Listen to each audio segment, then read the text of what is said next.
Hi friends, நான் உங்கள் Sumathi. Welcome to Pattu's food zone.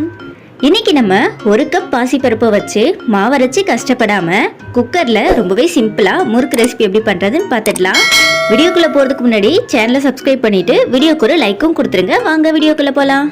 முறுக்கு பண்ணுறதுக்கு ஃபஸ்ட்டு ஒரு குக்கரில் 1 ஸ்பூன் அளவுக்கு நெய் சேர்த்துக்கலாம். நீங்கள் நெய்க்கு பதிலாக எண்ணெய் இல்லை டால்டா கூட சேர்த்துக்கலாம். நம்ம சேர்த்த நெய் கம்ப்ளீட்டாக உருகி வந்ததும் இது கூட 3/4 கப் அளவுக்கு பாசிப்பருப்பு சேர்த்துக்கலாம். இது 1 கப்புக்கும் கம்மியாக நான் சேர்க்குறேன். மிதமான சூட்டில் பாசிப்பருப்பை நல்லா வறுத்துக்கலாம்.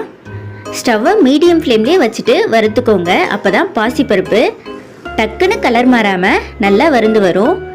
பாசிப்பருப்பு நல்லா வறுந்துருச்சு.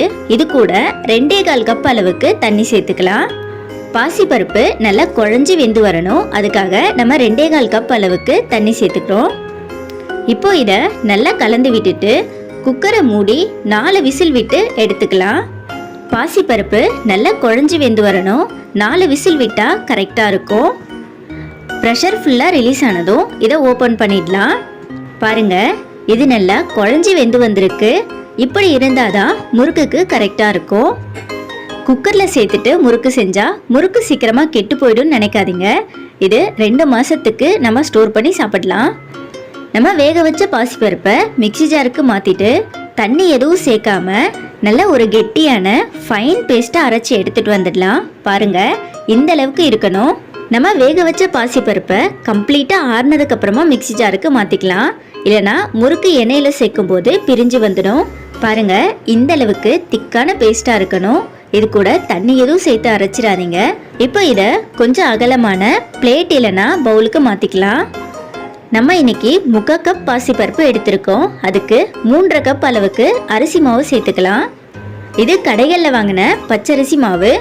நீங்கள் கடையில் வாங்குறதுக்கு பதிலாக வீட்டில் அரைச்ச மாவு கூட யூஸ் பண்ணிக்கலாம். கடைகளில் வாங்கின எந்த அரிசி மாவில் வேணாலும் நம்ம இந்த முறுக்கை செய்யலாம். இப்போது 1 ஸ்பூன் அளவுக்கு உப்பு சேர்த்துடலாம். கூடவே 2 ஸ்பூன் அளவுக்கு வெள்ளை எள் சேர்த்துக்கலாம். நீங்கள் கருப்பு எள் கூட சேர்த்துக்கலாம். இல்லைனா அதுக்கு பதிலாக ஓமம் இல்லை ஜீரகம் கூட சேர்த்துக்கலாம். இப்போ இதை எல்லாத்தையும் நல்லா கலந்து விட்டுடலாம். இந்த ஸ்டேஜில் தண்ணி எதுவும் சேர்க்க வேண்டாம். நம்ம பாசிப்பருப்பு பேஸ்ட்டோடவே இதை நல்லா மிக்ஸ் பண்ணி விட்டுடலாம். பருப்பில் இருக்க ஈரப்பதமே சில மாவுக்கு போதுமானதாக இருக்கும். நீங்கள் எடுக்கிற மாவோட தன்மைக்கு ஏற்ற மாதிரி தண்ணி தேவைப்படும். இந்த அளவுக்கு மிக்ஸ் பண்ணதுக்கப்புறம் இது கூட நல்ல சூடான நெய் 2 கரண்டி அளவுக்கு சேர்த்துக்கலாம். நீங்கள் நெய்க்கு பதிலாக எண்ணெய் கூட சேர்த்துக்கலாம். நெய் நல்லா சூடாக இருக்கும். ஒரு கரண்டி வச்சு கலந்து விடுங்க. கையால் தொட்டுடாதீங்க. இந்த அளவுக்கு நல்லா மிக்ஸ் பண்ணதுக்கப்புறமா இது கூட சூடான தண்ணி கொஞ்சம் கொஞ்சமாக சேர்த்துட்டு மிக்ஸ் பண்ணிக்கோங்க. தண்ணி நல்லா சூடாக இருக்கணும். அப்போ தான் முறுக்கு பிரிஞ்சு வராமல் இருக்கும். எனக்கு எக்ஸ்ட்ரா 1 கப் அளவுக்கு தண்ணி தேவைப்பட்டுச்சு. உங்களோட மாவுக்கு ஏற்ற மாதிரி உங்களுக்கு கூடவோ குறையவோ தண்ணி தேவைப்படலாம். பாருங்க, மாவு எடுக்கும்போது இந்த கன்சிஸ்டன்சிக்கு இருக்கணும். இந்த அளவுக்கு சாஃப்டாக இருந்தால் தான் முறுக்கு புழியறதுக்கு ஈஸியாக இருக்கும். மாவு டக்குன்னு ட்ரை ஆகிடும். ஒரு மூடி போட்டு க்ளோஸ் பண்ணி வச்சிடலாம். இப்போது முறுக்கச்சில் கொஞ்சமாக ஆயிலில் நெய் அப்ளை பண்ணிக்கலாம்.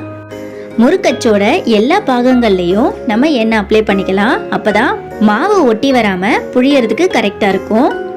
இப்போது தேவையான அளவுக்கு மாவு எடுத்துட்டு இது போல் ஓவல் ஷேப்க்கு உருட்டிக்கோங்க. அப்போ தான் முறுக்கச்சில் வைக்கிறதுக்கு கரெக்டாக இருக்கும். அச்சு ஃபுல்லாக மூழ்கிற அளவுக்கு மாவு வைக்கக்கூடாது. அப்புறம் நம்ம புழியறதுக்கு கஷ்டமாக இருக்கும்.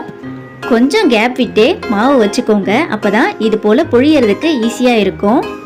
இப்போது இது போல் ஒரு குட்டி பிளேட் இல்லை ஜல்லிக்கரண்டி கூட எடுத்துக்கலாம்.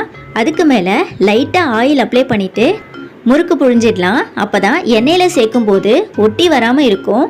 நான் இன்னைக்கு தேன்குழல் அச்சு எடுத்திருக்கேன். உங்களுக்கு எந்த அச்சு பிடிக்குமோ அதில் நீங்கள் ரெடி பண்ணிக்கோங்க.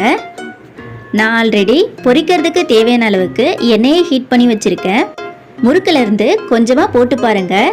இது போல் எழும்பி வந்துருச்சுன்னா எண்ணெய் கரெக்டான பக்குவத்துக்கு இருக்குன்னு அர்த்தம். இந்த ஸ்டேஜில் நம்ம முறுக்கு சேர்த்துக்கலாம்.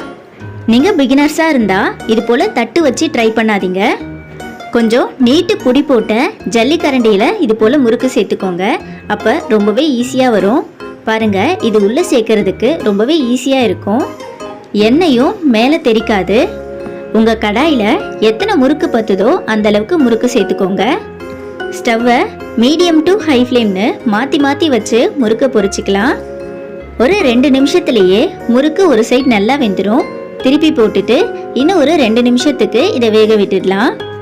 எண்ணெயில் சேர்த்து பொரிக்கும் போது முறுக்கு பிரிஞ்சு வந்ததுன்னா கூட கொஞ்சமாக அரிசி மாவு சேர்த்து மிக்ஸ் பண்ணிக்கோங்க.